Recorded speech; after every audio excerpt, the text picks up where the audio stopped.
evening. I'd like to call the meeting to order and welcome you to the regular meeting of the Milwaukee Planning Commission. Agendas and additional copies of staff reports are available on the table in the hall. If you have not picked up an agenda, please do so. It contains important information about the process. If you wish to be included in the mailing list for a decision, please add your name and contact information to the sign-up list located on the table in the hallway. If you wish to testify, please also fill out a yellow comment card. We will follow the basic format listed on the back of the agenda. It includes all of the hearing procedure steps. We may vary from the process based on the specific circumstance of each hearing. Next on the agenda is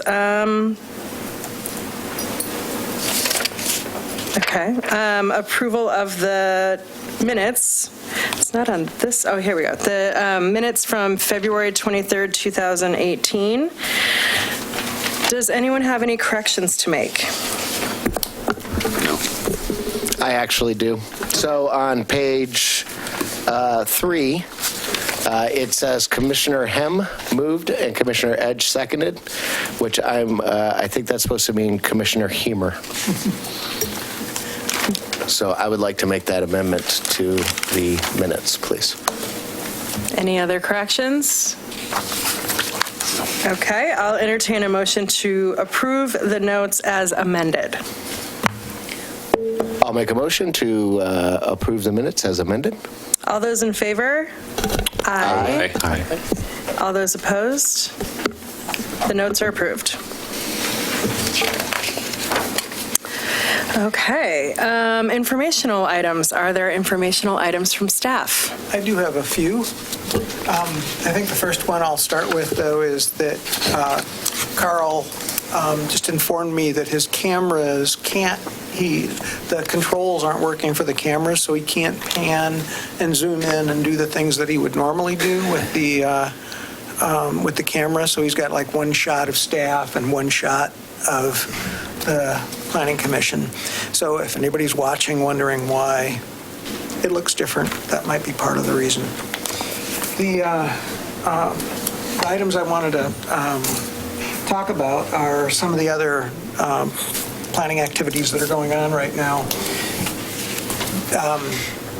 We are doing quite a bit of outreach related to neighborhood hubs, and David and Mary have gone out to Ardenwald and Llewellyn neighborhoods, their concerts. And David went to Hector Campbell last night. Mary was at the farmers market on Sunday, and promoting basically the survey that we have out regarding neighborhood hubs. There's an online survey.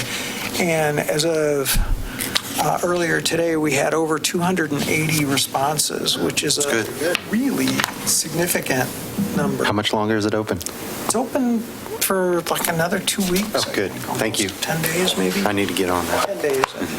Okay.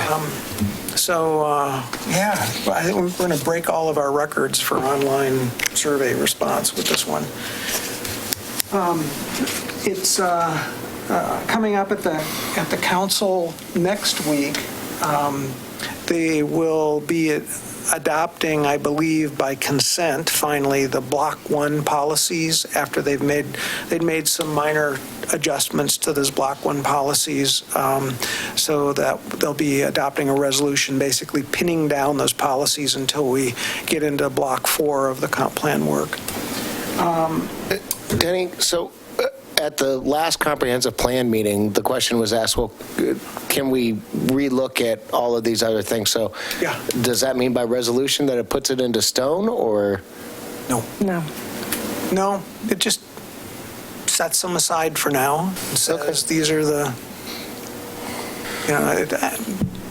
I think it implies there was some serious thought given to these, but it's, no, we haven't had a public hearing, an open public I guess hearing. at the end, right, we have one for the whole entire. That. So until we go through all of those steps, everything's still on the table. Okay. The other things that we're doing at the meeting next week is finally reopening the North Milwaukee industrial area plan. It still hasn't been adopted. It was continued a couple of different times after it had gotten to the council. The last time we talked about it at the council level was in April. That's how long it's been over. And it's just, the council has had this insane schedule of hearings and issues before them through the summer. Most, I believe they are, I don't think there's going to be a lot of discussion. I mean, I might be wrong. There might be, but the hearing's open. They could be. I think what they were going to try to focus on are some of the green building elements still, and we'll see where it goes. But they reopen the hearing next Tuesday. The final thing they are talking about that evening are the room service amendments, which we've had on your that room service. What is room service? We have housekeeping amendments, and because these amendments are a little bit more involved than housekeeping, we've been calling them room service. So that's our inside joke about code amendments. We adopted the housekeeping amendments in the spring. This was the second batch of amendments, and they have some more policy components to them, so they're not really just the simple housekeeping amendments. Council wanted a chance to look at them to see if they wanted to add some things before they went into hearing. And so we have a work session that when we get to the end of the meeting, we're going to decide what day we want to do it, or future meeting. But the council will have a discussion next Tuesday about that. And finally, the other thing I wanted to point out is NCPRD is, North Clackamas Parks and Rec District is working with the city on the next phase of Milwaukee Bay Park. So they're holding an event on the 24th? Yeah. 24th, I think, in the park to talk about what types of changes should occur. So I think that's all I had for now. Oh, one more. David sent out to all of you, I believe today, a flyer about the program that's being sponsored. There's a planning commission training, and then the follow-up day is aimed at planners or planning commissioners. We'll send you if you want to go. So let us know if you want to go to the planning commission training or the full day training the next day, and we will provide the fee, cover the fee for that, in an attempt to help educate you guys and expand and give you an opportunity to network with some other folks and whatever. So that's great. But I think that's in September, the middle of September. So if you could try to get back to us before the end of the month, that would be good. Yeah. Okay. Thank you. Yep.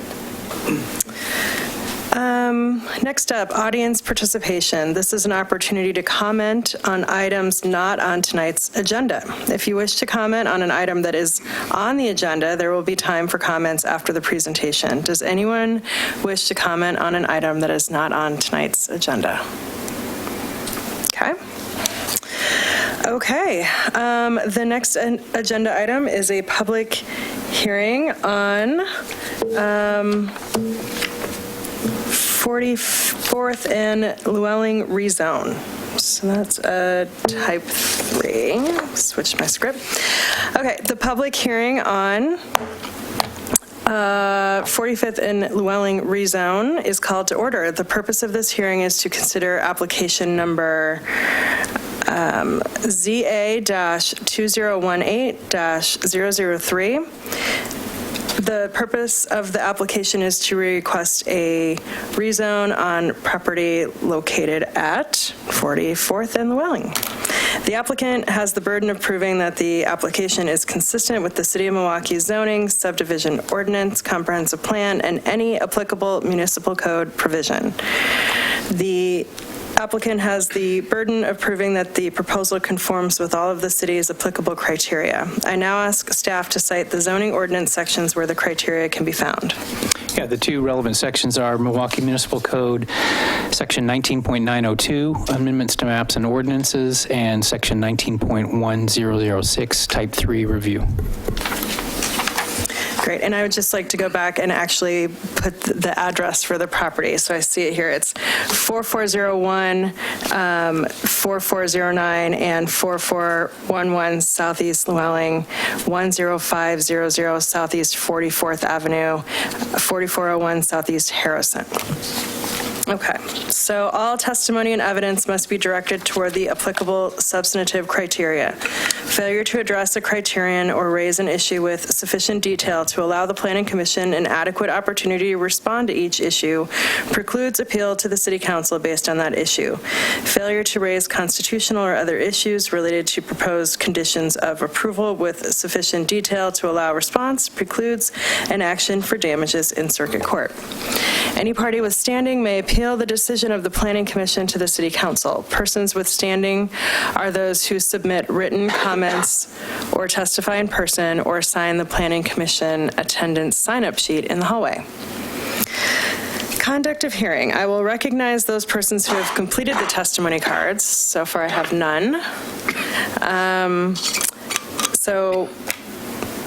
When you come to the podium, if you decide to fill out a testimony card, when you come to the podium, you'll state your name and address for the record so that they may be entered into the minutes.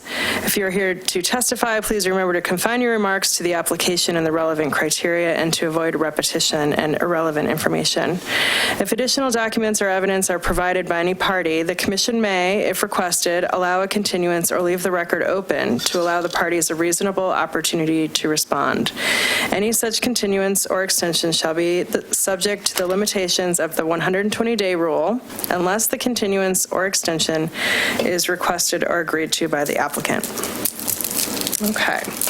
Conflict of interest in site visits. Does any member of the Planning Commission wish to abstain from this hearing? No. No.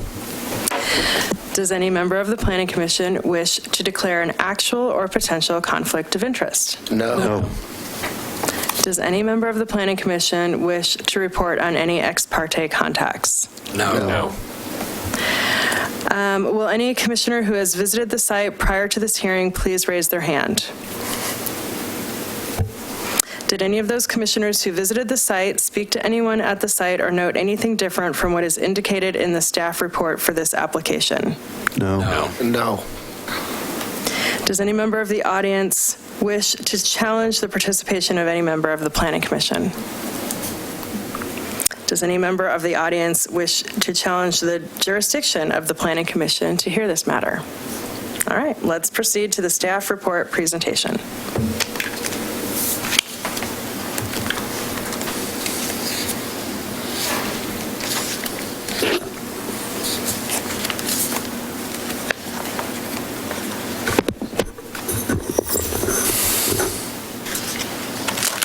All right, good evening, Madam Chair, Commissioners. I'm Brett Kelver, Associate Planner with the City of Milwaukee, and we'll walk you through this Type 3 zone change application. This is not the kind of thing that we do all the time. Most of what you see when you see zone changes are ones where you're part of either like a larger quasi-judicial or legislative process, usually involving more properties or a larger area. So the code does allow for a Type 3 review for zone changes that involve a small number of properties and or a small area, which is the case here. So enjoy. You are the final decision maker outside of an appeal to the City Council on this. So the site that we're looking at is comprised of 4 properties in the vicinity of 44th Avenue and Llewellyn Street. 2 properties under similar ownership with the cursor here. and then 2 additional properties along 44th and Harrison here.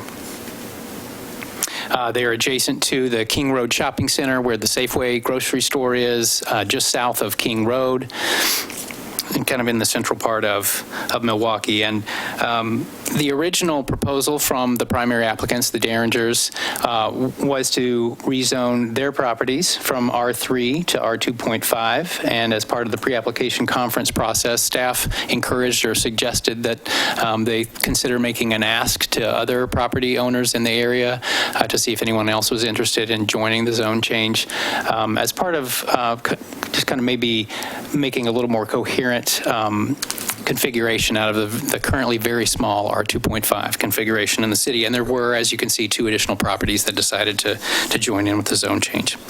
I would say that, as was mentioned in the staff report, probably the largest effect that would result from the zone change is that for future development of these properties, there would be less of a need for variance requests related to lot size or lot dimension. And that's mostly related to the scale, I guess, of the requirement. The R3 zone is focused on increments of 3,000 square feet. The R2.5, as the name would suggest, is related more to 2,500 square feet. Real briefly, just say a few things about the area. This property at the corner of 44th and Llewellyn, this is a structure that is a duplex that we understand would remain on the site. The Derringers do have some ideas about redeveloping their properties, which is, this represents an initial step in that process. There was a house in the past that was located here that's since been demolished. And part of what we understand, although they're not held to it, certainly by this decision, part of the idea would be to repartition the property here and to establish a duplex here. So we'd have a duplex that would remain, a potential site for a new duplex, and then this is a single-family house that would also, sounds like the plan is to demolish it and replace it with the duplex. So that's what we understand might come next, at least from the Derringers as a result of the zone change. The other properties, this is the house at the corner of 44th and Llewellyn on the south corner. It's currently a single-family house, and we have not heard of any plans for redevelopment at this site. So as far as we know, it would simply remain and would be available in the future if someone wants to redevelop it. There's another view. And then the structure at the corner of 44th and Harrison is currently a 4-unit kind of multifamily development that our records indicate was built in 1966. It's currently non-conforming, at least with respect to the number of units that you should be able to get on this site. So one effect of the zone change would be to essentially bring that part of that development into conformance. And again, we haven't been made aware of any plans to redevelop this site as well.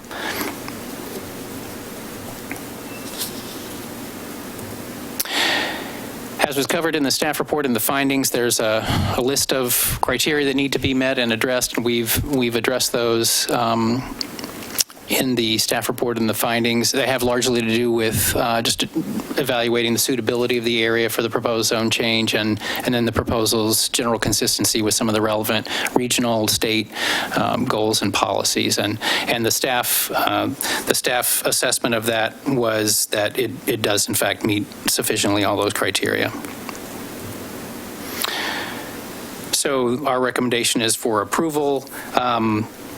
And I've outlined, as usual, your options here. I will say there's one small addition or revision that we'd make to the findings, and I'll just give this to you and have you pass it around.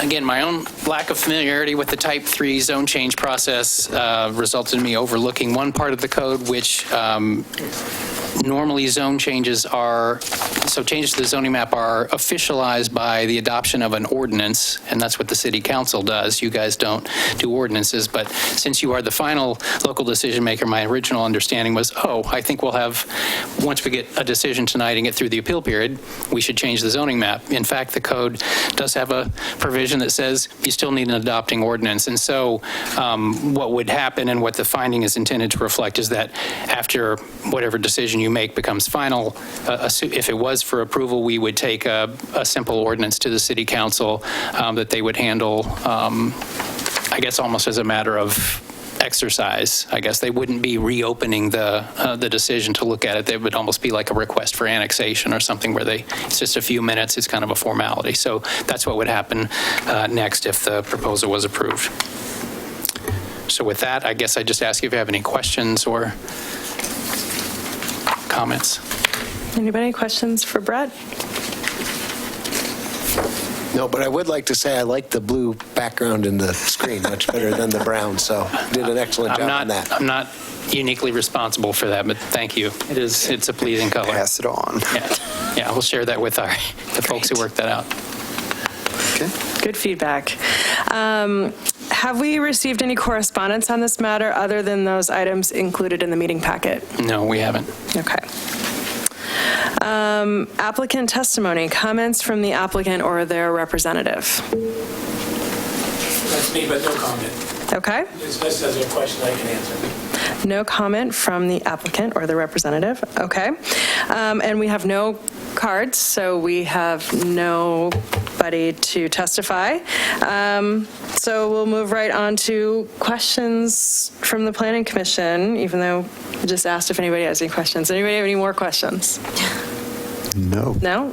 Okay. Can I just clarify that what I passed out was, Yeah. if you're inclined to approve it, it would ask you to read, I guess, this change or note the change into the record so we can adjust the findings. Okay. Thanks for clarifying, Brett. All right. Well, with that, I guess we'll close the public hearing. The public testimony portion of this hearing on file ZA-2018-003 is now closed. Is the commission ready for discussion? Yes. Yes. All right. I find this completely approvable. One nice thing is that even though if you do increase, by lowering the zoning, you're going to assume that you can at least increase occupancy. It is close enough to Harrison. It's only 1 block away and 1 block away from King, which are both major arterials in this city.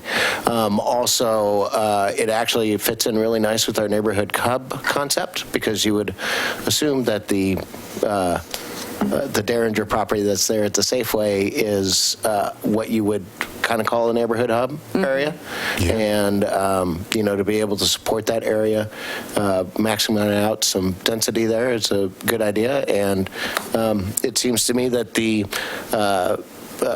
that all property owners there have thought this through, and we might as well bring something into a conformance instead of having to tear it down and make them rebuild something that is not.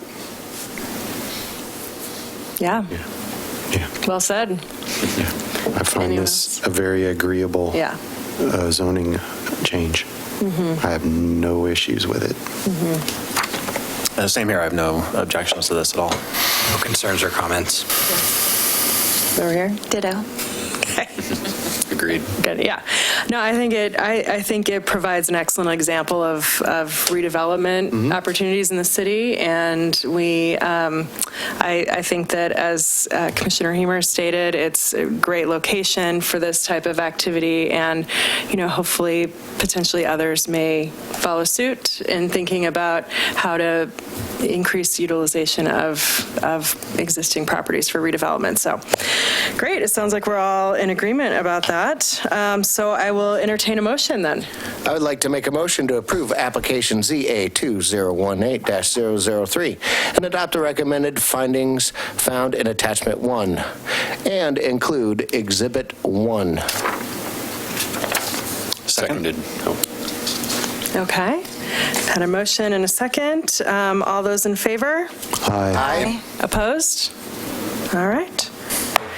The motion passes. So that's that's a final decision. I'm sorry, I was going to say that's a recommendation to the council, but it's a final decision, and there's a appeal period that begins with that. Do you have a statement? If anyone wishes to appeal this decision to the City Council, you must make application stating the grounds for your appeal within 15 days of the mailing notice of the decision. Please see planning staff for details. Okay, well, Thank you. Thank you. Thank you, Brett, for the very thorough report. Thanks for the great application. Look forward to seeing some activity happening soon. So we'll move on to work session items. David, comprehensive plan housing discussion. Thank you, Chair Travis, Commissioners. David Levitan, Senior Planner. So we're here tonight just to talk a little bit about the next block of work for the comprehensive plan update with a focus on the housing section. As Denny mentioned in his introduction tonight, next week the council will be hopefully pinning down the Block 1 policies, so we'll be moving on to the second block of work. It includes housing, climate change and energy, the Willamette Greenway, Parks and Recreation, and hazards. So it's a lot of work that's been identified. And so specifically related to housing, we wanted to give both the City Council and the Planning Commission an opportunity early on in the process, really before we get into it with the Comprehensive Plan Advisory Committee, to kind of provide some input as far as, based on either applications that you've seen or trends that you've seen as kind of experts in the field related to housing. From a strictly kind of statewide planning goal perspective, we are already in conformance. We did a 2016 housing needs analysis that showed that we have adequate supply over the next 20 years to meet our projected demand, and that's across a variety of different housing types. So really this comprehensive plan update for the housing section provides us with a good amount of flexibility to really get to what are some of the community priorities that are out there. What do we want to see? We can be a little bit more flexible and a little bit more creative with some of the goals and policies that we establish, while obviously still needing to meet the requirements of Goal 10.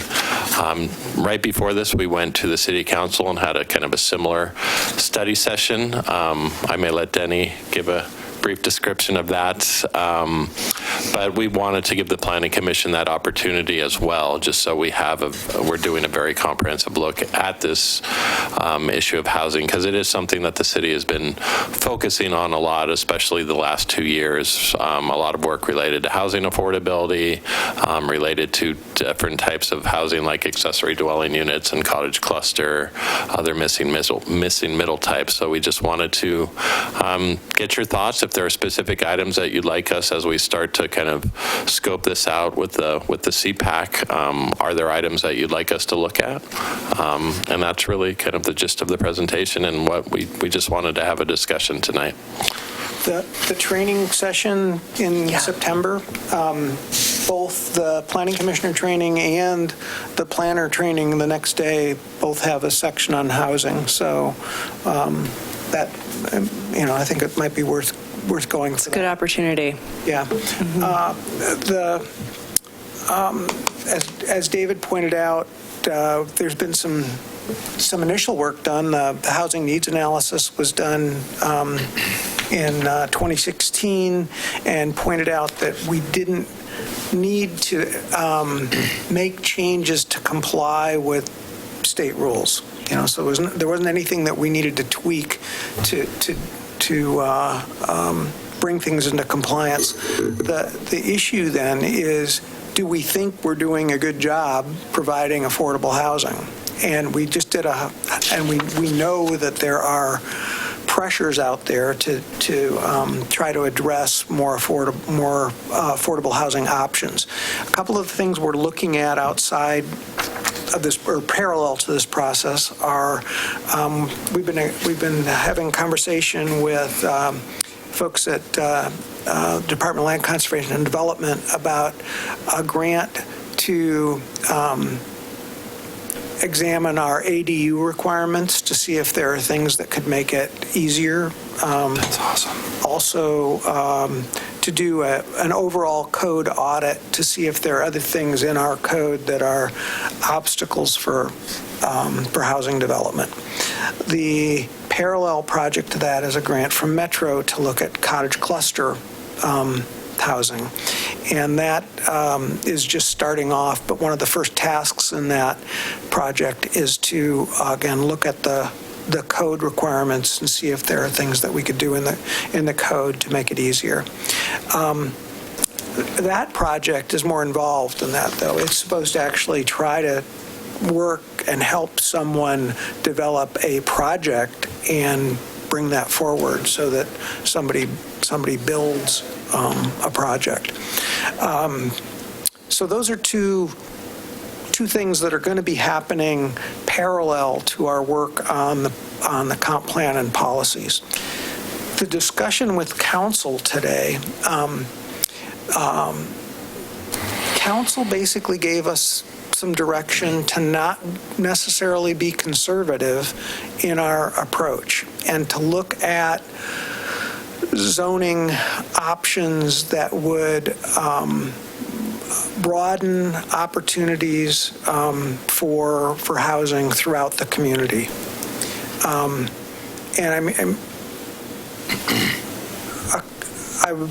I haven't had a lot of time to think about this because it just happened. You know, we met at 5:15 or 5:30, and then we're here. And I think the term that a couple of the counselors used was explore the idea of using form-based regulations as opposed to use-based regulations. And form-based zoning is, in its purest form, is one that doesn't regulate use at all. Everything is governed by the design standards that are in place that people must build to. So in an area where you are expecting commercial uses, you require storefronts. In an area where you are expecting residential uses, you require residential building forms with, you know, front porches and eyes on the street and parking setbacks away from the street. You know, so that's a fairly radical move for a community like to take away all of your zoning designations and put those design standards in place. I think where we might suggest, and we'll probably go back to the council and talk about this, is before I go there, let me say one thing. The council said block 2 could just be housing. We could use that entire block just to talk about housing, and we have other things in block 2 that we're talking about. We're talking about the Willamette Greenway. We're talking about hazard areas. We're talking about energy and climate change and something else. That's it. Hazards. Parks and recreation. So there's a lot in this block, and there was some frustration in block 1 because we made people pick a topic for the first few meetings, and they had to stay in that group, and then it was only at the end that you got to exchange and work on other topics. So we're supposed to come back to the city manager and propose a methodology that would give more time and more focus on the housing piece. Don't know how we might do that, but one thought I just had was that I'd like to go back to the council with maybe 3 options, broad options or scenarios or something that we would then have a discussion with the community about. One would be this, you know, maybe a more pure form of residential form-based uses. So you might take away the single family here, multifamily here, and say, in this area, you're going to build, your structure can be no bigger than, 2,500 square feet. In this area, your structure can be no bigger than 8,000 square feet, and just set the design standards that are going to kind of govern that. So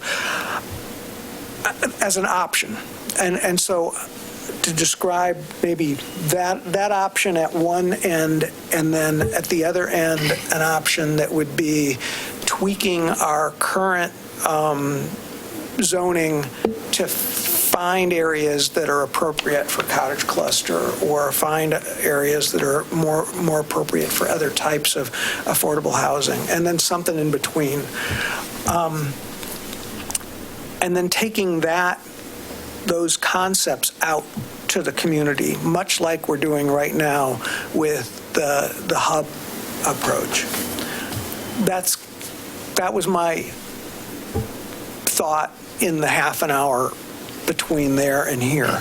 And there may be other options, but that was just the first thing, as a way we might be able to start a discussion about these ideas. And we didn't mean to come here and load this meeting up with that. We meant to come here and just have a broad, open discussion about whatever you guys wanted to talk about with housing. But we're sort of also reacting a little bit to what just happened and trying to think about how we're going to present that and take it forward. Plus, this is a pretty smart group, so any recommendations are appreciated. Yes, that's right. And, yeah, I wrote up these three options while Brett was talking. You're quick on your feet. So, and emailed it to David. I don't know if he looked at his phone while he was waiting, while Brett was talking. But anyway, I think part of the takeaway from the council meeting was that we're going to have to add a little bit of time to block 2 to try to think about how we can focus more on housing, and then have maybe at least a two-step kind of open house type of program where we either might go out to neighborhoods, talk about this stuff, or bring everybody together like we've had great meetings related, at the Waldorf School here over the past couple of years. So, I don't know, David, do you want to add anything to that? No, I mean, I think that's a good explanation. There's a variety of different ways we're going to need to have a sit down with the city manager. She's, reasonably concerned just about, we had always sold this about trying to keep it to about a 2-year process to wrap it up by the end of 2019. And so we don't want to just let the schedule kind of get away from us. But at the same time, we need to balance that with doing a really good job, because this is a really important topic. There are other important topics as well. I mean, it could be that people really want to talk about parks and recreation, or about hazards. So we don't know what to anticipate. So it's we're going to need to really kind of zero in on potentially a refined scope or a refined schedule, and we'll definitely keep the commission apprised of that. Okay. Well, thanks for that introduction to the topic and for the information in real time as things are unfolding. It is a very exciting topic, a big topic, lots going on with it, and very relevant and important to our work, obviously, as discussed. So how do we want to have our discussion here? Do we want to kind of just ping off each other and open talk, or should we be a little more formal about it? Could I suggest one thing? Sure. And it was like, try not to react to the council proposal. I mean, I'm really, in retrospect, maybe I should have held on to that to see where you guys were going to go. Chair, I have something that is kind of... You guys can just look right here. Chair, I have something that is kind of relevant to what council is, and it's not a reaction, and it's a true feeling that I've had, and I think that would work out. If you may allow me to go first. Yeah, sure. So, share your feelings. I really, when you have feelings. I know I'm pretty shy most of the time. Right. So I look at a housing affordability kind of in two ways. One way I look at it is that everybody that has owned a home over the last 15 years, let's say, or over the last 20 years, except for, of course, taxation and bonding, has not seen an increase in their house payment. And that's because you're carrying a 30-year or 15-year mortgage, unless if you choose to change your 30-year to a 15-year, or if you lower your payment or you draw some equity out, right? So the people that are most vulnerable are the ones that do not own their property. So, and no solution has really ever been derived except for giving money to the government or the people of the country, giving money into a pot that then gives it to people that can't afford housing to be able to pay the difference between their housing. So really, the real solution is not to have people want to rent forever, but to actually build housing that they can afford, which I think that we, with the rules that are set up, really do a poor job. So I would suggest that we actually, and this is where it ties into council, we only have 5 zones: agricultural, mixed use, like downtown, commercial, industrial, and residential. And inside this residential zone, okay, you set up some sort of standard, like a design standard. So your property, your house can't be 30 feet within the street or 20 feet within the street that it is now. 5 feet on one side of the lot, 15 feet on the other side, 20 feet in the back. But you allow for any type of housing. And in fact, what this does is so that this actually allows the market, instead of somebody demanding something and it never ever getting done, because in the long run, if it doesn't make sense to build, nobody builds it, okay? Period. But in the long run, if I have a 10,000 square foot lot, right? And in that, I could build an 8,000 square foot house that I could maybe sell for $2 million.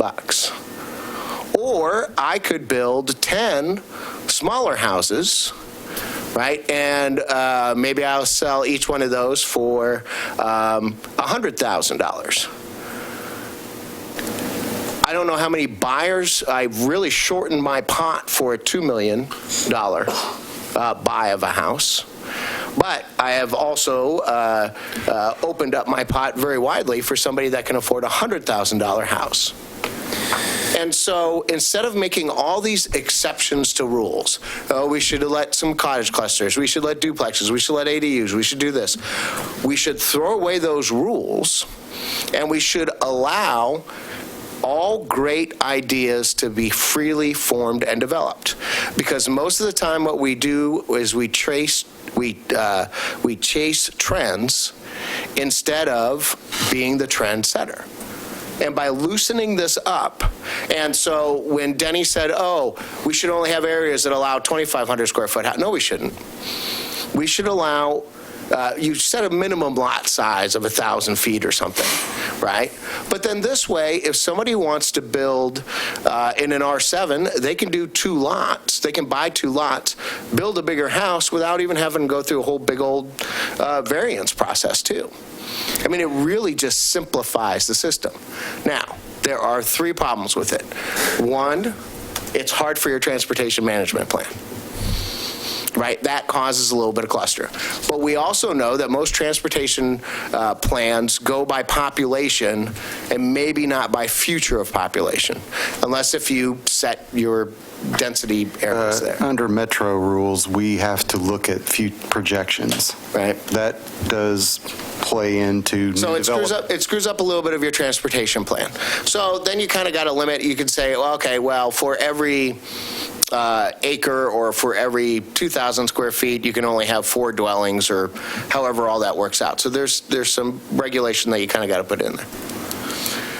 And then the other thing would be, well, that's not fair to the current property owners, because if you build a bunch of small houses, you now lower my saleability of my house because of comps, right?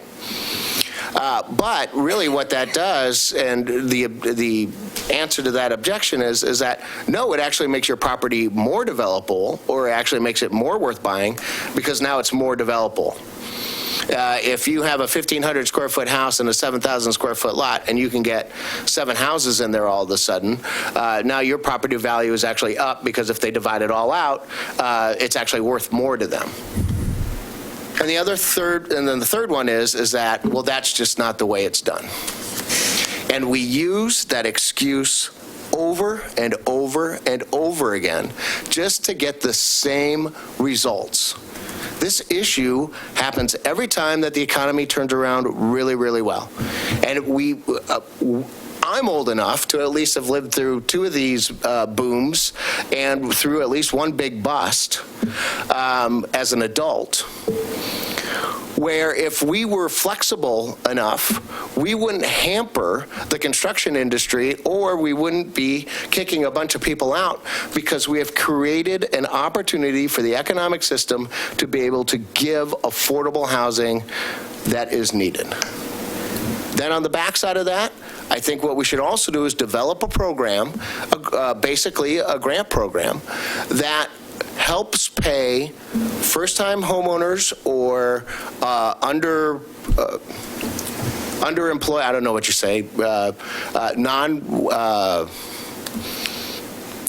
living wage workers, whatever you want to call them, but to give them a program that helps them pay 20% of their down payment on their house. So if you get somebody that gets into a $10,000 or $100,000 house, you give them the 20 grand to get in there, then they have now this $80,000 that they have to pay off in 30 years, and the asset will probably rise. And it gives them at least stability for a very long time to be able to live in a place without worrying about rising rents. And it also gives opportunity for more rental property, more vacation property, allows for these ADUs, allows for these cottage clusters, allows for duplexes, triplexes, whatever, that we keep constantly fighting and running into these rules for. So I would say we open it way up and allow that to happen. And that's just my 2 cents. So I'm glad that we're not being conservative. Okay. That was more like $1.05 than 2 cents right there. Phew, okay. It'll be an interesting Linwood NDA meeting. Where that one? Yeah. Well, I think Greg comes at a very interesting aspect from, say, a developer incentive side. But there's some conclusions you can, or there's some pretext to what you can get from what he's saying. And part of that is, in communities throughout America, we have prevented upzoning to the point where we have huge pressures on the market, driving up costs of houses, and we've upended the classic American dream concept where you can have a 30-year fixed mortgage and have your asset be what you're sitting on, so that when you sell it at a certain time, when it's time to sunset your professional career and go on something else, you're not making money. You're in a market pressure where you're just trying to find something probably of equivalent value, maybe, that you can afford. So that's a very intriguing angle to me that's getting at probably the same urgent issue. But here, when we have these discussions, how much history and how much pretext are we going to be able to set up the public to understand? Because, there's probably still a very strong sentiment towards, I have this one resource that I've banked our retirement, our savings, when, there's many issues about that. One is there's a lot of people that door is way shut towards, and the other is that it's not the same situation anymore. You don't have the ability to make a great sell-off profit and have some sort of great retirement nest egg necessarily out of doing such a transaction. So I just want us to think about what kind of pretext and what kind of history lesson are we going to be able to give to people to understand what's the nature that's challenging planners probably more than anything else right now? Yeah, I mean, I think regardless of the scope of the proposal, how aggressive or conservative we are, I mean, there obviously on a topic such as this, there would need to be very tight messaging. There would need to be a lot of robust community engagement. There would need to probably be an economic analysis incorporated into that to try to explain it, because there are a lot of, I think, economic concerns related to home ownership, especially we're 70% detached single-family residential here. It dominates especially the eastern two-thirds of the city. It's a sea of yellow for R7. And so, we would expect there to be concerns, and we would need to have ways to adequately address those concerns. So inform-based zoning can be a tool to break down upzoning. I mean, it can undo very tight, restrictive it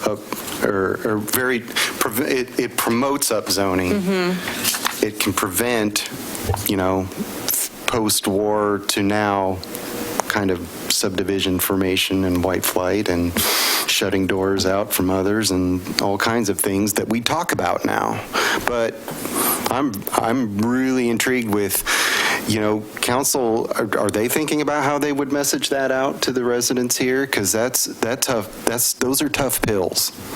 And those are things that a lot of people won't acknowledge without probably seeing something that really explains it and ties history as well as our economic situation and constraints now. Well, so I think there's a lot of analytics that should be happening with CPAC, right? I mean, we're going to be getting some technical expertise to help us understand what form-based design is, and so all of that learning happens before you would, have conclusive or messaging to take out to the public. I mean, I think there's a lot of, there's a lot of process that happens in understanding legal ramifications, what the state will allow, right? I mean, we can't make laws that require affordable housing units and developments. We can't change state law. Right.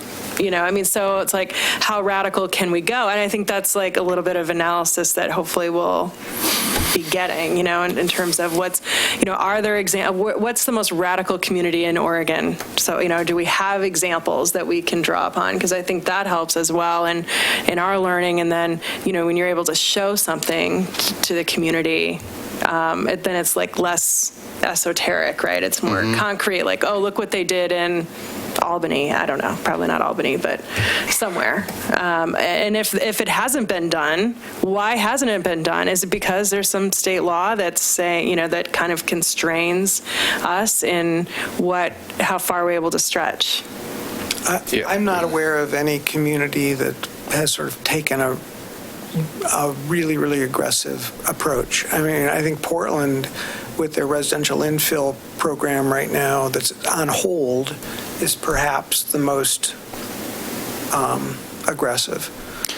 Yeah, and there's a lot to respond to from the last 10 minutes, but to these points, none of the ideas that we're talking about are going to be fleshed out in the next 16 months. So I think that there's the blue sky, dream big, kind of conceptual radicalization of these things, which fundamentally I agree with some of the things that you're saying and some of the things that it sounds like council is proposing, but there's also like a reality of where we're at and what we're trying to accomplish within this block. So to Denny's point, I think that what council is talking about of form-based versus use-based zoning is a great opportunity to explore. I think loosening some of the regulation on our zoning is interesting. I think that the housing crisis that we have is much more systemic outside of zoning and planning than a solution like that would allow for. I don't think that, even in Portland, we're seeing vacancy rates go up now. We're seeing an overhousing in the city of Portland and across different housing types, where good trade-off, though. Rents are going down. Yes, They're, yeah. they're going down at the top end of the market, At the top end. unfortunately, and not But at the bottom. That's So- true. That's true. They are stabilizing in the middle But tier. there's some stabilization and some relief of pressure. Right. But yeah, to Denny's point, that densification and affordable, like inclusionary zoning, those things are somewhat on hold or not necessarily moving forward because of that. Anyway, to this point, I think that within form-based zoning, you would have to have some limitation at some point, because what you're talking about in getting economy of scale, essentially, and economy of density, has a global cap on it based on construction industry, labor trades.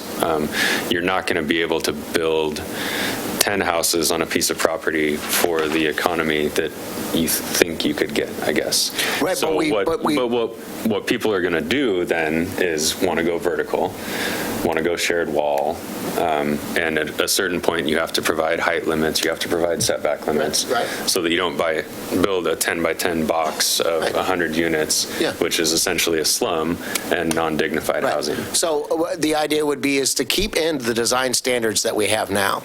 So I don't like the idea of saying, well, you have to build a 2,500 square foot house here. I think that's even worse than calling it an R7 or an R5. I mean, I think what Denny was saying was structure. That's why he was saying strip the multifamily, Yeah, it was just, unless I misunderstood. Right. And so, right. An example And you're of right. types of You would standards. leave in design standards. So 20 feet away from the street, 5 feet, your setbacks all stay in there. You keep your height limits, but see, just like what you said about and I don't mean to, I guess I shouldn't be here defending myself, but for example, when you're talking about, that economy of scale in those 10-unit houses, well, but that's what cluster housing is. And so they're forcing it down the throat. So the idea is that, we should change all these rules and try to find somebody and incentivize this person to build it. When you just said, right, it may not be the best idea to build. So why don't we let the economy and the business aspect of it decide these fates instead of chasing trends? Which I think is what I'm hearing from what Denny's observations from council is talking about with Yeah. form-based zoning. Except they're limiting size in areas. there's been no discussion. I threw that example. Oh, I'm sorry. Yeah. Okay, all right. No, All right. there was, So I'm right on Cart page before with the horse. council. I was just trying to I know, can describe you a believe way, an option, the way you might start to describe some of these things. But there's a lot of different ways you can look at that, the types of standards that affect what. And it also allows for the $1 million, $2 million, $3 million McMansion if somebody wants to buy up that amount of land and put something in. It depends how you write the standards. I mean, there's a million ways to write them.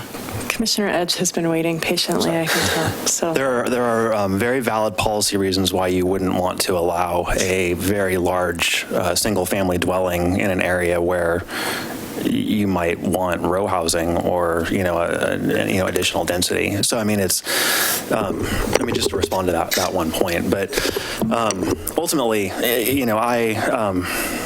I was prepared to say basically all of the things that I heard Denny say council said earlier, and so he really stole my thunder.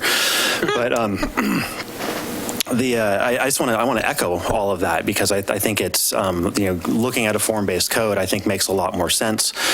People are concerned. We're kind of balancing out these policy objectives. How can we get more housing with the fact that we have residents here who have an investment. They bought into a neighborhood when it looked a certain way, and so there's a balancing of these interests that is going to have to occur, and a form-based code I think really addresses that in a way that helps preserve some compatibility between new development that may be a duplex or a triplex or a quadplex in a structure that basically takes up the footprint with all the setbacks and everything of a single-family dwelling in an existing established single-family neighborhood. So, in your R7, you still have a 7,000 square foot lot with all the regular setbacks, but inside of the structure, it's internally divided into, multiple multiple dwellings. So, I think that's a way. It's that, and certainly making ADUs easier, to do is sometimes called gentle density. And that's a way to accommodate the policy objectives of getting more housing and getting more affordable housing at different price points, for different subsets or, submarkets. But in a way that doesn't strike fear into the heart of, existing property or existing landowners, existing residents. And so I think that's something we really need to look at. And, I also was going to propose a menu of options, including the, just go wholly form-based, and it's all about, this is a residential neighborhood, just like you were talking about, do residential things, make it look residential, make it fit in to the context. But really what you do with it inside is up to you, up to the market.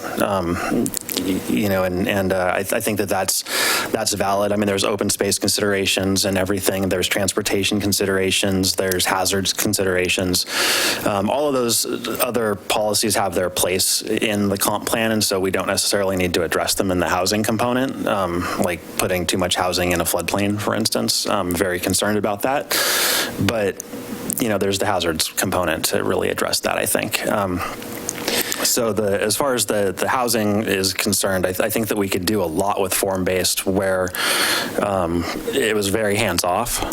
But I think that there's a middle ground also where we preserve maybe some of the lot sizes of the existing zones that are in place and, kind of target structures that, fit in with that, and with those lot sizes and are consistent.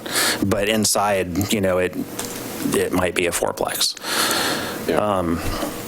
There may be policies that need, you want to cluster those closer to, better transit or, whatever. I mean, I think that, we need to consider those points so that we're not putting a fourplex out somewhere, or putting, a whole neighborhood of fourplexes, say, where everyone has to drive to everything, like down by the church on Rusk. On Rusk Road. Mm-hmm. Everyone has to drive to everything. You're creating a traffic problem. There's valid policy reasons why you don't want to, put too much housing in some places. And so I think that we need to be cognizant of that, but really go big as far as how do we really accommodate a lot more housing in a way that the market provides it. We don't have to subsidize it, but it doesn't scare away people who are already invested and committed to this community and their idea of what their neighborhood was and should be, even if it's different from what I may want or think or, whatever. I think that people need to have, people are going to want to be heard about that. And so, the form-based code really, I think, is a way of compromising. Yeah. Other housing pieces, I think that, downtown needs to accommodate a lot more housing. Mm-hmm. And I'd like us to, I was going to cite two examples of what other cities are doing. Although I think that in both cases, they kind of fizzled out before they got all the way. And the first one is Seattle, the housing affordability and livability agenda. And one of the things that they were looking at doing is that if you were to provide optionally affordable, protected affordable housing, that you would get a density bonus equivalent to, 1-to-1 for like an entire floor. You want to do a floor of affordable, then you get an extra floor of market, as a density bonus. And so that's one thing, that we could do that would improve the ability of housing developments to pencil out and to provide maybe some affordable housing, protected affordable housing as well at the same time. Another example is Minneapolis, where they are talking about still, I don't know if this is completely fizzled out yet, but they're talking about allowing up to quadplexes by right in single family neighborhoods. Mm-hmm. And I think that's a fantastic idea, whether or not it, ends up being part of a form-based code. I think that, allowing more plexes, structures that are typically not big enough to be considered multifamily, but are more than one dwelling on a lot of record. And that I think that we need to, find opportunities for that, whether it's at corners, where to, at the intersections of streets, which is something that Portland has done. They have their alternative zoning densities. Where if you're on a corner lot, then you can have one door facing each street on a single family lot. I think there's a lot of opportunities to do some really creative things that won't scare people when they see what the end product is. And it'll accommodate our policy goals at the same time. I love what you're talking about with gentle density and the ideas of allowing more ADUs, allowing slightly more density, you could expand on it more, but I think conceptually, from the historical market perspective, a big driver of increased housing costs is centralization of ownership, either through speculative development or apartment housing when there's a small, it's monopolization of the market. Sure. And when there's a small number of people that own 80% of the housing stock, whether it's spec housing that's for sale or apartments or whatever, it's easy to drive up the prices. And in an urban area with an urban growth boundary, it's easier to centralize that. And talking about kind of the death of the American dream, 50, 60 years ago when land was available at a cost and you could get a Sears house to put on it, that was significantly more attainable than now in a competitive market where you can't buy a lot within the city limits for under $100,000, and you can't build a house for under $100 a square foot. It's not reasonable. However, if you allow some flexibility in housing options, housing form, housing structure that decentralizes that ownership and encourages individual property owners to take what they already have and modify it for the better, or split it and sell it, or some option that increases the density, I think that creates something that's more approachable and more attractive. Whereas if you go in and rezone an entire block, or say you go into Hector Campbell and it's all R1 now, and you can build 10 houses per acre or whatever, or 10 houses per, I don't know, whatever it is, then that becomes a prime development opportunity for a large developer to muscle in and move and get a whole neighborhood and build track house, or high density apartment or whatever. And then it's still like what we saw with the church, affordable housing at $350,000 is not affordable a solution. Right, but so and so I'm starting now to understand what this form concept really means. I still don't think that there should be a difference between R2.5 and R10, but that's all right. I get your point about the big developer, but the thing is that the land value is still 50% of the cost, and no matter if you build, look. So one of the reasons why I was looking at putting in an ADU on my property, the thing is that, okay, well, I want to build, I got room, let's say, for 600 square feet. The problem is that with my SDC fees and everything I got to do, I've blown that dollar amount to over $100 a square foot. Yeah. So now all of a sudden, now it doesn't pencil for the life of what I want to do, right? So that, I think, is a tangible opportunity for the city to provide subsidization, to provide kickbacks on SDC fees, to use some of our urban renewal funds that we'll theoretically have in 10 years. And that's a tangible, approachable, something that we can tackle in the next 16 months to encourage increased density.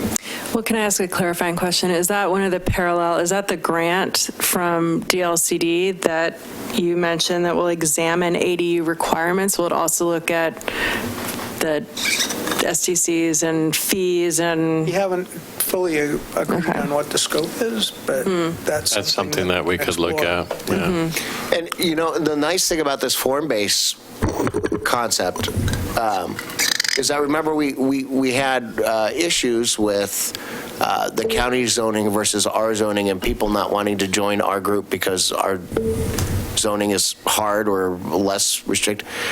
This actually would probably create more people wanting to come into our city. And then we could, what do you call them, the CCOs, the CPOs? Yeah. CPOs, yeah. Sorry, I don't mean that to be rude, that I'm naming the people that live over by 82nd. To join in, or at least when property redevelops, they would at least join in before they develop. Not afterwards, but before, and then you guys get your permits, and then David, you can hire somebody to type for you so that your finger doesn't hurt. So this might be a little bit of a tangent, but in Island Station, maybe 8 months ago, we had the proposal come through for the cottage cluster housing at the old Metro lot. And it was very preliminary. I thought it was a good proposal to essentially take about 2 acres that's left over that I think is TriMet owned at this point, and put about 24 units of, super low income housing for families of students in Milwaukee Public Schools. And it was, to me, well thought out and well proposed, and it was somewhat subsidized. It was working through this kind of labor farm deal. But as far as I know, that hasn't gotten a lot of traction because there was a huge amount of, from my perspective, NIMBYism of people that didn't want low income or mixed income in the neighborhood because there is a public opinion that low income equals drugs and crime and all the other things that come with it.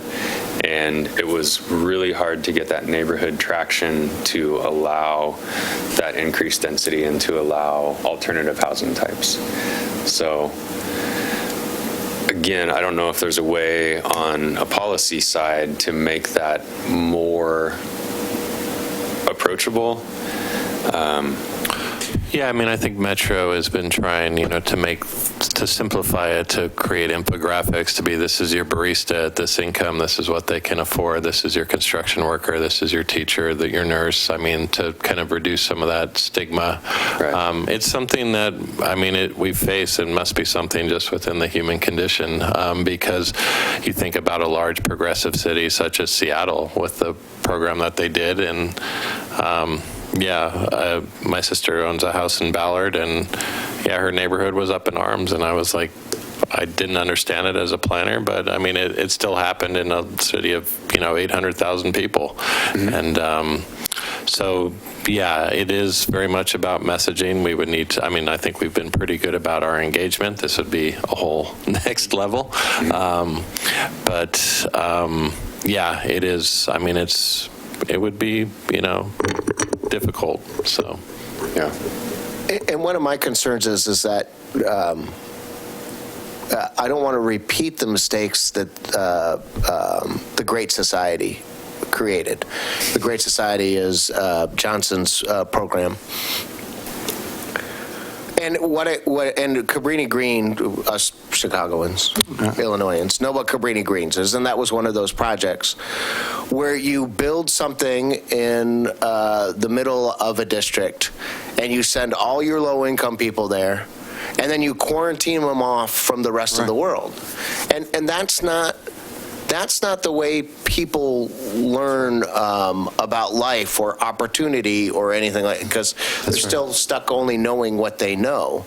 Right. And then because it just gets underfunded throughout, and it becomes a quagmire. So a few, 24 sitting, in a neighborhood, or even 1 or 2 on a street, still at least brings the community together and some understanding together. I see it now all over like Milwaukee Chit Chat. Somebody's on there, they cut back my special kind of formula for my baby. Does anybody have any of that?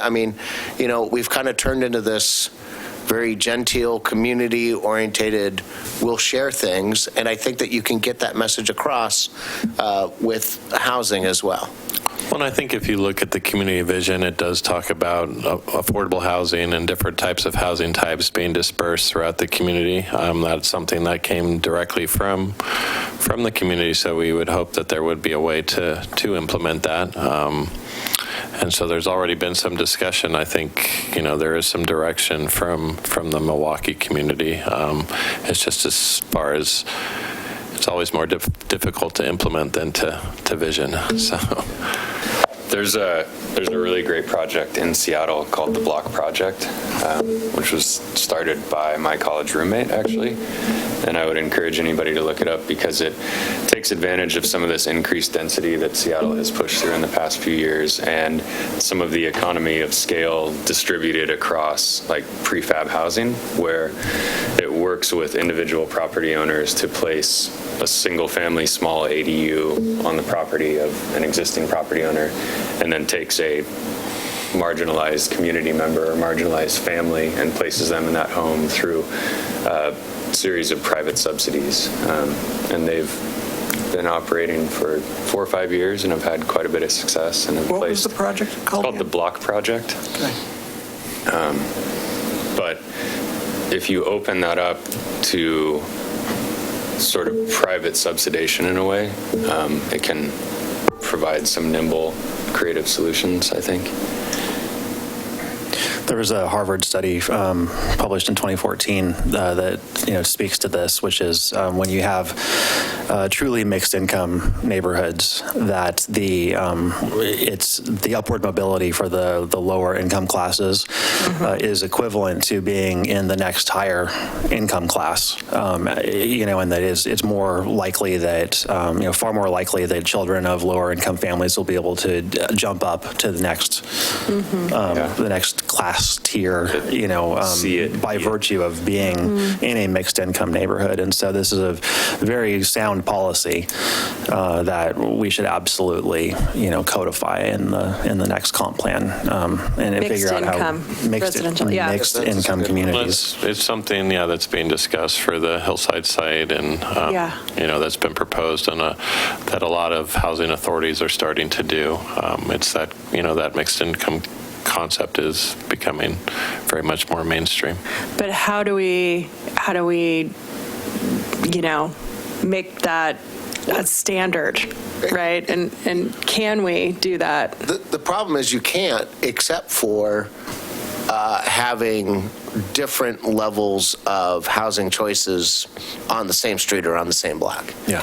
I mean, that's about the only way that you get to it. And what I worry about is that everybody's going to say, oh, well, we did this, and a triplex is still $350,000. Well, I'm sorry, but that's what the market's going to call for, right? And so none of that's really ever going to change. That's kind of why you also want to mix in some, what I would say, ownership available ADUs or something like that, these 600 square foot small houses, or even if you want to call them small condos, or something that the person that gets in there can resell them to be able to make a purchase for something larger, or if they want to leave, and give them the pride of ownership as well.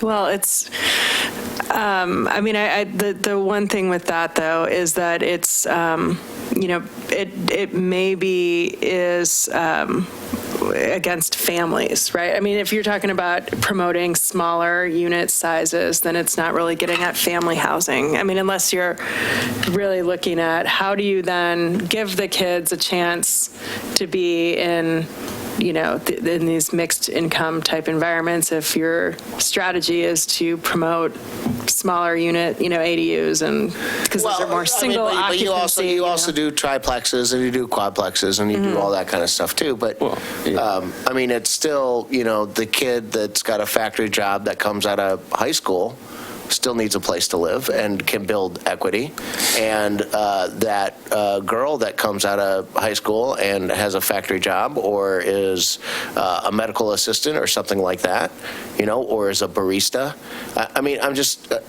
Everybody needs housing, and everybody feels this crunch. So I see, this is where I get really bad, because I have lived my life on making choices based on how I want to live my life and what I want to do with my life, okay? So I've made it I have no debt. I have no debt except for my house, period. I don't buy anything unless if I can pay for it in cash. I don't have children as well, because one of the reasons is because, well, I want to be able to live a fairly relaxed, travel-free life. So I made the choice not to have children as well. People make choices in their lives. It is not necessarily society's responsibility to clean up bad choices for everybody. Now, I'm not saying, no, look, now listen to me. We can have different types of houses, okay? But the market is still going to end up demanding what the sale of those prices are. Land and the building and the building cost of that is still going to drive it. So even if you have quadplexes or triplexes or something like that, you're still going to have, they're still going to cost somewhere between $250 and $300 in this current market. That's why I'm saying if you have smaller units, even the people that have a child or the young families with a small baby, they can, for a couple of years or whatever, they have to struggle through with a 1,000-square-foot house, if that's all that they can afford. But you supplement that with some sort of grant program or something like that to get them into that first place as a stepping stone. Everything is a stepping stone in life. Okay. So we've got a couple people that haven't said anything, so I'd kind of like to give them a chance. So, Commissioner, no, it's a very rich discussion.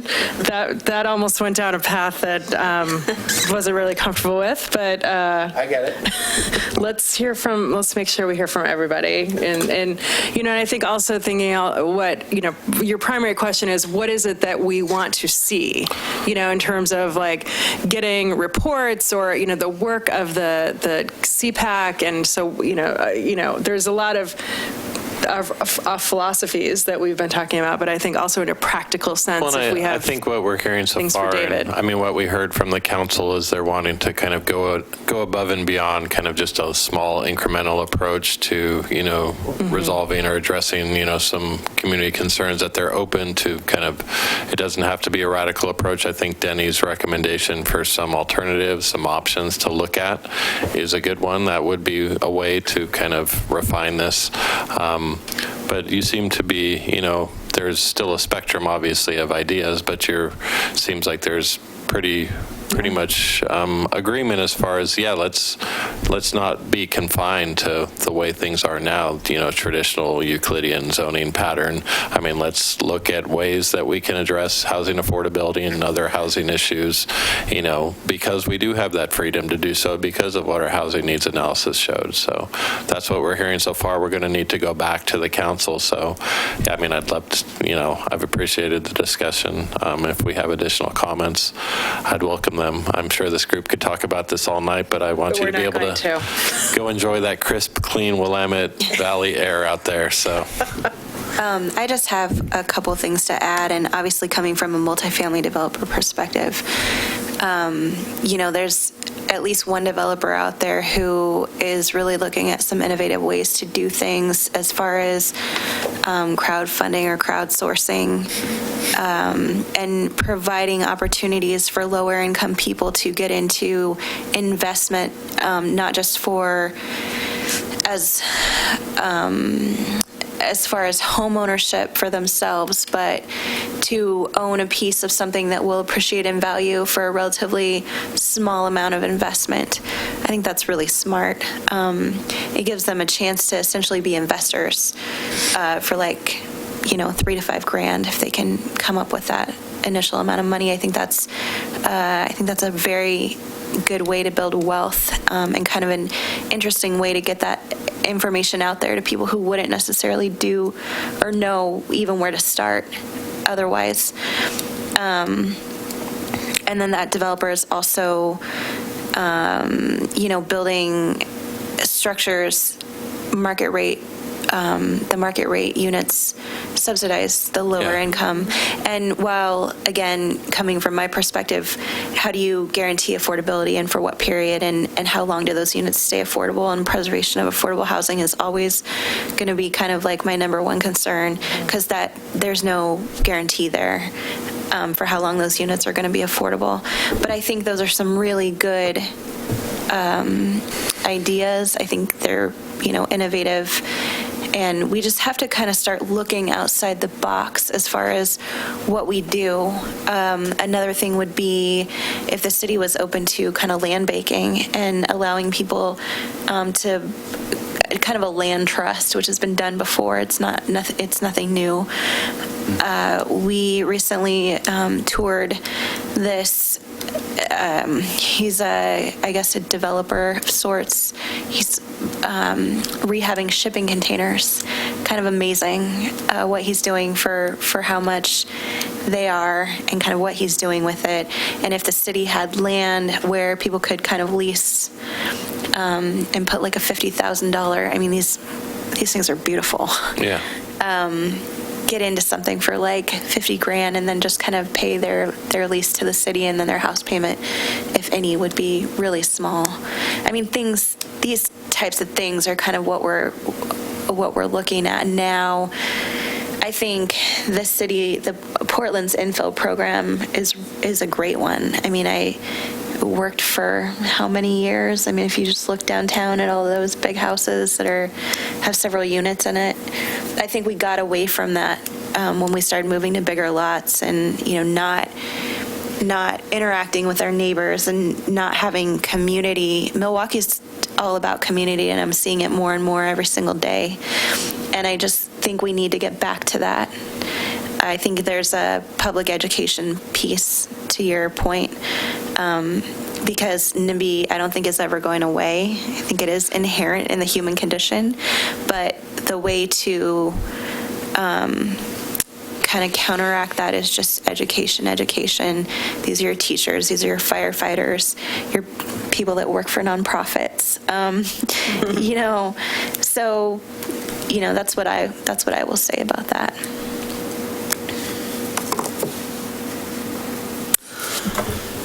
This notion of form-based zoning is new to me. It sounds interesting. It also sounds long-term and unlikely, just based on a radical, it seems like a pretty radical departure. And this comp plan is a defined process with an end. And I just hope that we still take the time to look at the existing zoning and figure out where it's working and where it should be changed. We saw an example today of a real no-brainer. I mean, it took 60 pages of application for us to deliberate for 5 minutes. That maybe could be more efficient. I don't know what it cost them, but we weren't going to say no. There was really no doubt about it.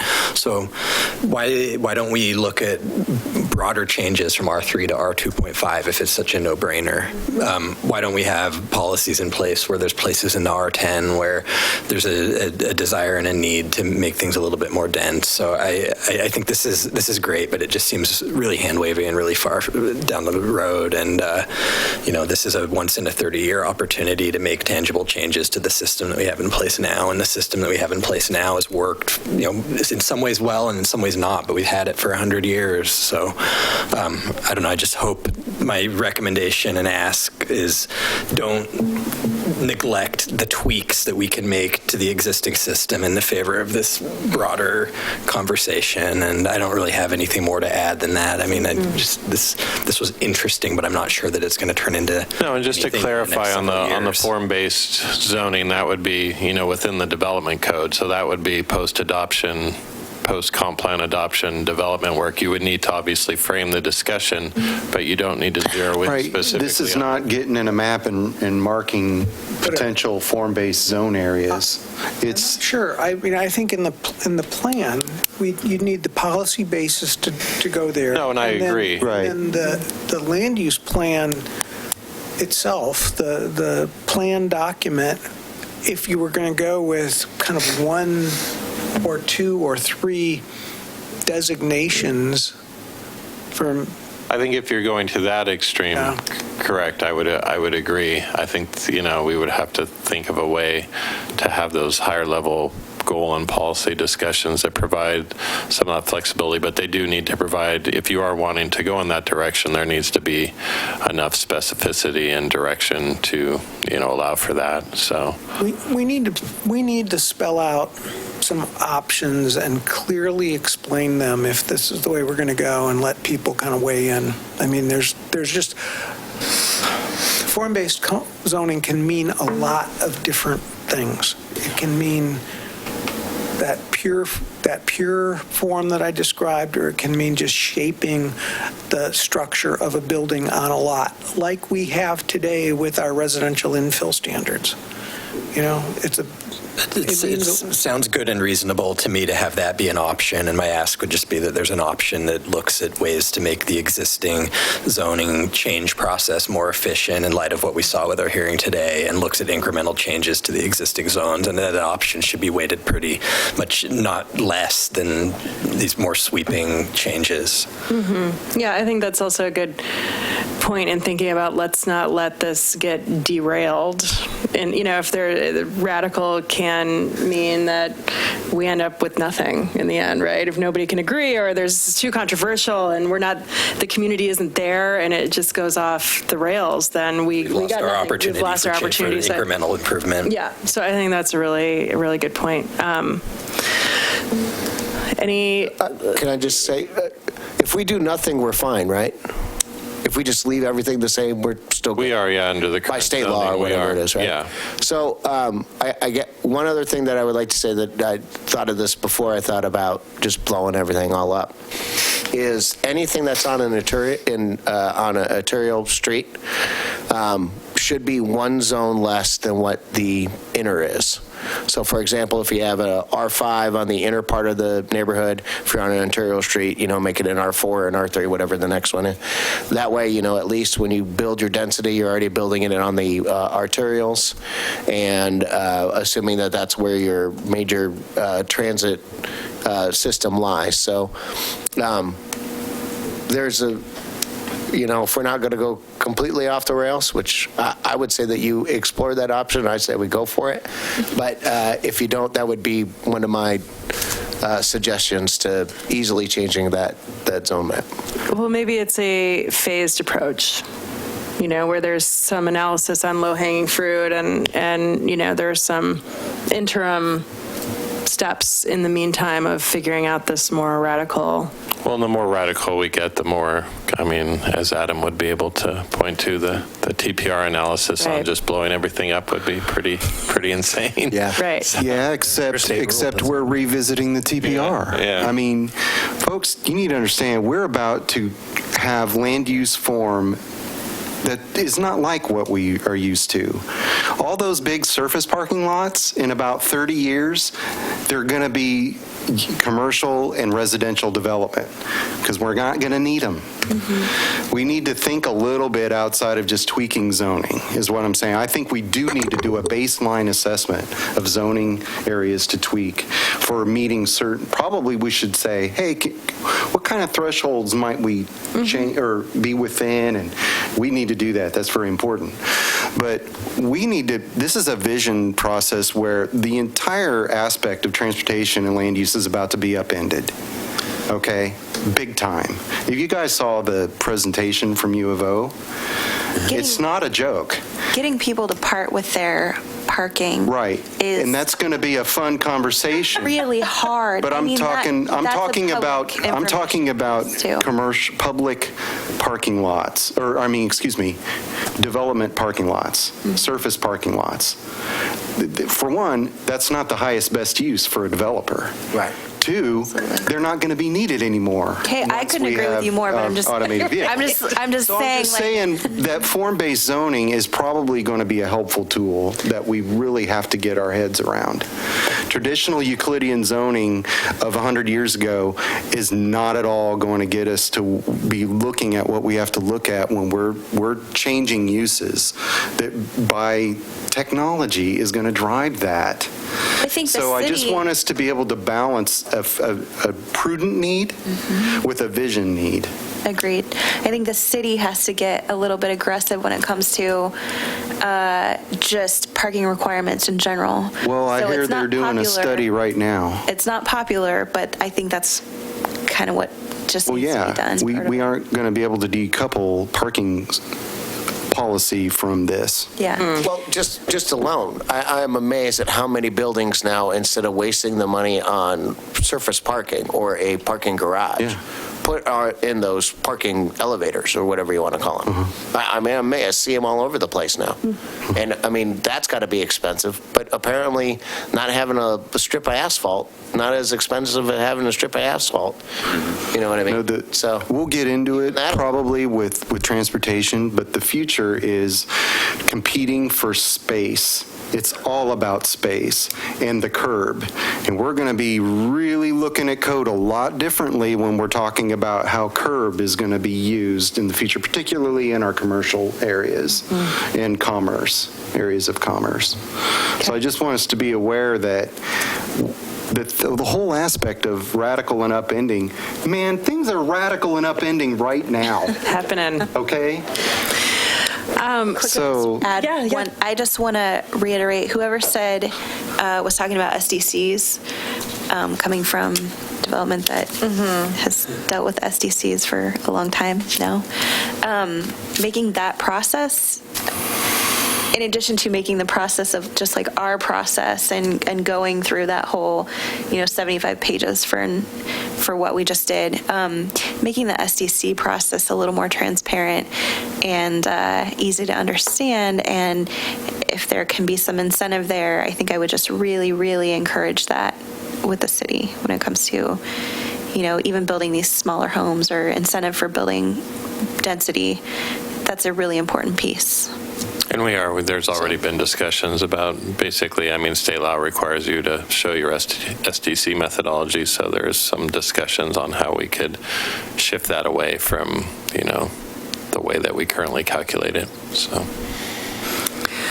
The one thing I wanted to add too is that, I think CPAC as it's comprised doesn't have a developer or real estate expertise on it. And so one of the things that I was thinking about is in terms of thinking about the process, and since there's going to be some process redesign, that maybe there's an opportunity for a focus group or, getting input from folks with that real estate development expertise that can vet some of these radical notions. And we want people that are big thinkers as well to be part of that focus group. So maybe, thinking about how to calibrate a focus group that would get those kinds of the inputs that we're looking for with modern thinking. How does stuff work in real life? How does stuff currently work in real life? And so there were focus groups that were done for the housing affordability strategy that we could, kind of try to replicate some of that. This is obviously slightly different discussion, but that's something I think that we could potentially do. So then my other question, can't you just organize, why don't you just do housing for like 3 sessions and do it as a group and then move on with the next 3 sessions with these other 3 ones? And we may do something like that. We just haven't, we hadn't had time to think about it yet. But that's definitely an option. so are you going to come back to us with come back to the Planning Commission with the revised process? We will, yeah. Stuff? So okay. We need to develop that. Yeah. So. Okay. Anything else to give at this moment in time? That's good. There's going to be a lot of opportunity, I think, for us to dig. Okay. Thank you. Yeah, thank you. Thanks, everybody, for that great discussion. What can we do after that? Oh, next, the very exciting process of notebook replacement and I have one interim update pages. I have one more thing okay. besides that. which now our zoning map is. Hand that down, please. Just one page? It's Somehow this didn't get on the agenda. Yeah. Oh. When it just be updated online. Great. I believe the code requires us to let you know when there is an extension of a subdivision. And this is the notice that we're giving you, that we are extending the time allowed for the subdivision on Locust Road to come back with their final plat. Oh, yeah. So the way the subdivision process works is I don't remember. preliminary plats approved by the Planning Commission, and they have 6 months to come back with the final plat, which means they're supposed to be building all the streets, doing the final plat that gets signed and recorded. It's a very tight time frame that we need to extend. We've done this in the past with another subdivision, I think the Mission Park subdivision for one. But this is letting you know this is happening. Do we need to? Nothing. Okay. You know. All right, thanks for the info. Did you have a question? You look like you were going to. Oh, no. No, okay. No. All right. I was trying to remember. I can't remember this one. Well, and then I was going to ask, is this the one that we were going to have we were going to have the meeting, and then all of a sudden they were just like, no, we're not going to do it? No, this was one we. This is before We that. approved it. Approved that was up on Logus, Okay. and it was connecting with Melody Lane. Melody Lane is coming through. If you look at that, look at the image, you might remember. And there was the lane, the little connecting lane on the Right. east. And the neighbors were in, and we talked about when's the street get built. It was kind of complicated. Yeah, I remember that. Okay. This is the one with the sidewalk Yeah. Yeah. deal. Right. Sidewalk deal. Yep. And whatever we Sidewalk. did on that. Yeah. Deal. So they're still interested in doing it, but it's just taking time to get the improvements in. Okay. All right. Now, can we please do the updates to the notebook? Oh. I just am really excited about doing Did this. you get them? Are they Yes, there? we were So in they're our there, and replacement. that's- These are all online, right? The whole entire comprehensive plan in our notebooks is available online, I correct? think that's right. I'm not sure they're updated online yet. I They think don't they're update a updated clean here. copy all the time. You sometimes, within that section of the code, it'll point you to the ordinance. Right. And then you have to actually pull up the PDF as opposed to being incorporated into the municipal code. The little red, So I'm exclamation. notorious in the office for not updating my pages and then being like, well, what the heck is this? Oh. And then so, Because I was going to request that if the information was available online, I would no longer like printed pages. I mean, Well- that's been my thing all along. If we can just get It's like this late- in a comprehensive place so that we don't have to carry this. Like if this is like, here's your planning commission notebook online, or planning commission notebook with links to like just in one place would be so great. Like even in like a Dropbox or a Google Docs or something Okay. like that. we can do that. Oh, that's brilliant. Yeah. Thank you. It comes and goes. Intriguing. It's coming. Yeah, that would actually be really Tonight's cool. my night. You could put all the planning staff and commissioners on the Dropbox. Guess I'm the only one who gets excited about it. So keep yours. moving on then to Planning Commission Committee updates and discussion items. Does anybody have anything? I have one. So August 25th from 10 a.m. to noon, starting right at the Leading Library, there is a Milwaukee Museum History Walk in accordance with an AARP walk. So for some of you that carry your AARP card around with you, there is a waiver assignment, but you can walk around downtown Milwaukee. It is a guided tour, and you can meet 4 visitors from the past. That would be Florence Leading, Seth Llewellyn, Lot Whitcomb, and Mayor Schindler. So it probably only lasts about 2 hours. It's a 1.8-mile walk, and there'll be a goodie bag at the end for you to take home and to enjoy more of downtown businesses afterwards. Great. I have a quick question. I heard the library is notice to proceed, or? They did. They got notice late on Friday that the decision had gone in the city's All right. favor. Exciting. Do we know when? Probably don't know what that means, but So, yeah, basically there was a question of whether the original bond measure had language that would allow basically for the complete redevelopment of the site as opposed to just improving the existing structure. So there was some legal proceedings brought by a resident of historic Milwaukee. And so that went through the legal proceedings, and it came out on Friday that there wouldn't need to be a revised bond measure. So. Very good. Do we know when construction starts? Such a construction area.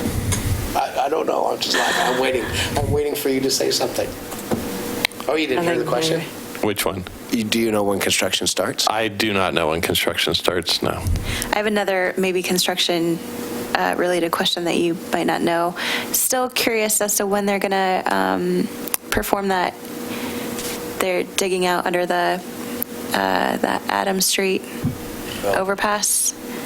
Do we have any idea when that's going to start? The South Downtown. Yeah, I don't know. Layla, it would have been great to have pestering you Layla here until- tonight. She could have answered all these questions. I think they're still kind of discussing on the SODO design. SODO, whatever. Yeah, just keep your eye on the website, I think, and it might be in the pilot, I would hope. It's just going to be a really fun time getting around when that starts. So I'm just trying to prepare myself. Yeah, we need to do a really good job of letting people know when Yes. that's happening. Absolutely. Well, if it's 2 years down the road, your project will be completed and you won't It's have not, to worry about it. I mean, it's not just ours. I mean, Bernard's and then the Coho Point. I mean, Yeah. it's just, there's a lot of construction right there, so. Commissioner Edge, do you have a Announcement? update? Yeah, you have something. Yeah, so this Saturday, if we're done with other business, is the Trolley Trail Festival in Oak Grove. And I just wanted to invite everyone to ride on down to the Trolley Trail Festival. It's in the heart of historic downtown Oak Grove, right at Oak Grove Boulevard and Arista Drive, which is where the trolley trail crosses through. And there's going to be about 50-some vendors, 2 stages with live music, and it's going to be considerably larger than it was last year, and it was quite successful last year. So, yeah, right on down and check it out. It's Saturday, August 18th, starting at 11 a.m. and lasting until 4 p.m. Wow. I'll be camping, but that's fine. Anyone else? No? Okay, so forecast for future meetings. It's your last decision. Okay. I'm giving you a choice. We can bring the room service amendments to you on August 28th or September 11th. Because right now, we don't have anything else scheduled for either of those. Is this the ones that we had scheduled for August or No, it was scheduled, I think, back in July. July? Yeah.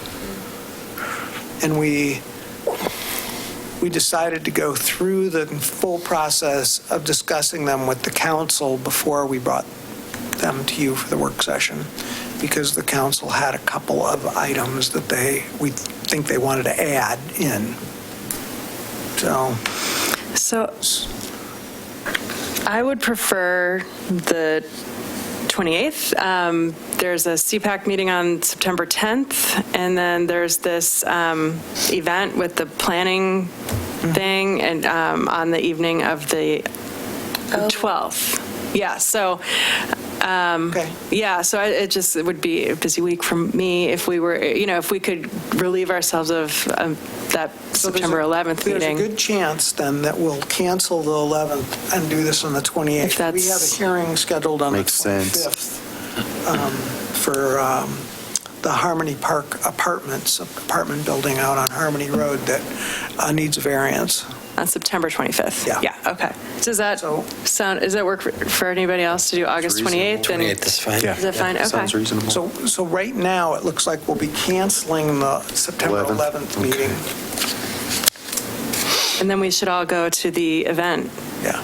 the planning, it's the Oregon Planning Association? It's the APA, American Okay. Planning Association, Oregon chapter of the American Planning Association, and the Department of Land Conservation and Development. It's the Planners Network meeting, which they do. The DLCD does those around the state. Oregon APA partners with them to put them on, and there's, 3 or 4 a year. But the topic is housing, so we could, Super geek out. we could really geek out on it together. So just let us know if you want Okay. us to sign you up. Okay, When was the next CPAC meeting? September 10th. I'm sure we'll all be getting an announcement about that, right? We will. David sends them out to Planning Commission now, right, David? We do. Yeah. Thank you Okay. for that. Okay, well, I'll entertain a motion to adjourn. I'll make a motion to adjourn. Second. Okay, all those in favor? Aye. Okay, adjourn.